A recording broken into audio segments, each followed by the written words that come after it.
বিসমিল্লাহির রহমানির রহিম। আসসালামু আলাইকুম। গতকালকে তারেক রহমানের একটা বক্তব্যে দেখছি উনি একজন সেনা কর্মকর্তাকে সরি বলছেন। তো যে বিষয়টাকে কেন্দ্র করে সরি বলছিলেন তখনকার প্রেক্ষাপট বা রাজনীতিতে তিনার বয়স তখনকার রাজনীতি সব কিছু মিলাই সরি বলাটা আসলে, আর এই সরি বলাটা বাংলাদেশের রাজনীতিতে আমি মনে করি একটা গুড সাইন।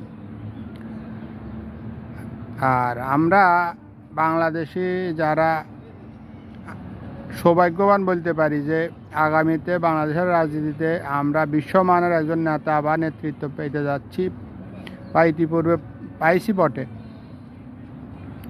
তো আসলে একটা কথা আছে না, স্বাধীনতা থেকে স্বাধীনতা রক্ষা করা কঠিন। সেক্ষেত্রে বিএনপি সরকার গঠন করবে, তিনি প্রধানমন্ত্রী হবেন, সেটা ইনশাল্লাহ নিশ্চিত। তো এটাকে ধরে রাখতে হলে আমাদেরকে বিশেষ করে দেশের জাতীয়তাবাদী দল বিএনপির নেতাকর্মীরা ঐক্যবদ্ধ থেকে ওনার হাতকে আরও শক্তিশালী করব।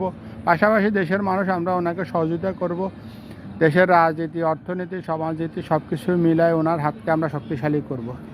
কেননা বাংলাদেশের রাজনীতিতে এখন বাংলাদেশের সংবিধান অনুযায়ী একজন লোক দুইবারের বেশি প্রধানমন্ত্রী হইতে পারবে না। সেক্ষেত্রে ওনার টার্মটা উনি প্রধানমন্ত্রী হলে ওনার কর্মকাণ্ডকে বিচার বিশ্লেষণ করার পরে দেশের মানুষ ভোট দিলে উনি আবার প্রধানমন্ত্রী হবেন। এখানে সবাই প্রধানমন্ত্রী হওয়ার সুযোগ আছে। তো সেক্ষেত্রে উনি যতদিন থাকে ওনার হাতকে আমরা শক্তিশালী করব দেশের স্বার্থে, দেশের অর্থনীতির স্বার্থে, দেশের সমাজনীতি, রাজনীতির স্বার্থে।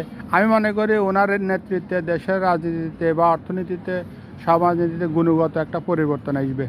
তাই আমরা ওনার হাতকে আরও শক্তিশালী করব, আমরা ঐক্যবদ্ধ থাকার মধ্য দিয়ে। সরকার গঠন করার পরেও দেশি বিদেশি নানা বিনা ষড়যন্ত্রে এখনও আছে, থাকব। নানা প্রতিকূলতার মাঝে ওনাকে সরকার পরিচালনা করতে হবে। সেক্ষেত্রে আমি মনে করি জাতীয়তাবাদী দল বিএনপি ঐক্যবদ্ধ থাকাটা অতিবয় গুরুত্বপূর্ণ বা জরুরি। যাই হোক, এটা আমার ব্যক্তিগত মতামত, ব্যক্তিগত বিশ্লেষণ। ধন্যবাদ সবাইকে। আসসালামু আলাইকুম।